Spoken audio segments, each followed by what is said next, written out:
First of all, welcome here in Doha in this tournament. It was a pleasure watching you last night playing.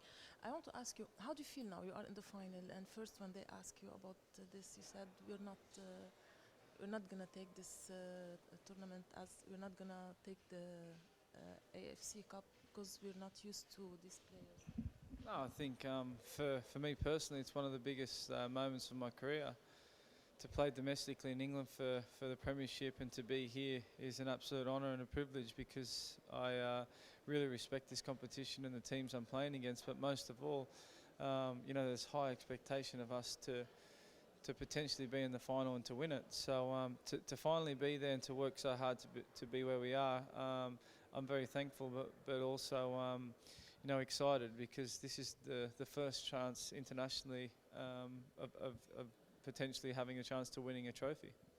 Okay, you are playing in Qatar. How do you find Qatar? I mean, how did you go out? How did you spend your time? I think I'm lucky. The last 10 years of football, I've had the chance to travel the world.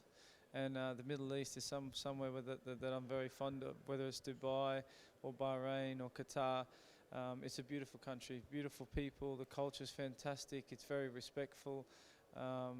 There's very little bother when you go outside. It's very safe, and I love to bring my wife and my children here because of how beautiful the facilities are, the luxurious lifestyle of having the best hotels, and basically the way you're treated. And I know one of the biggest things since playing in this, especially the Asian group, it's been very helpful for Australia, but also for myself because these people have helped me become a bigger footballer and obviously helped me also develop the Asian name for football, not only for Australia but for all the nations. So here Qatar is exceptional. It's something that we've been very impressed. This is my third time here, and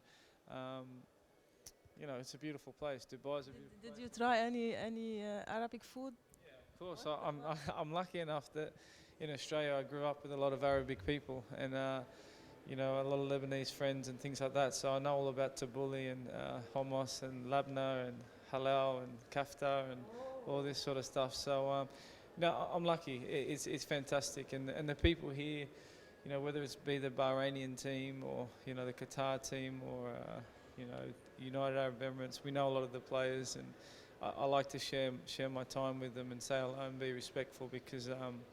They're great players, great people, but most of all, it brings a lot of great cultures together, and the food's fantastic, and it's something that I'm very used to anyway. Very good. So you're playing in England, and now you're playing against Arabic, let's say, teams and Arabic players. What do you feel the difference between there and here in, let's say, mentality, let's say, how they play, how they go, how they come? I think the best thing about the football in the Middle East and the Arabic teams is that they've developed. Every year that we seem to play against them, technically they're very lucky because they have the talent. And you see with teams the way they play football, and they're starting to be more compact. But the only telling thing is, especially when you see United Arab Emirates or Qatar, it's probably just the last final thing of scoring the goal and making sure that they don't concede.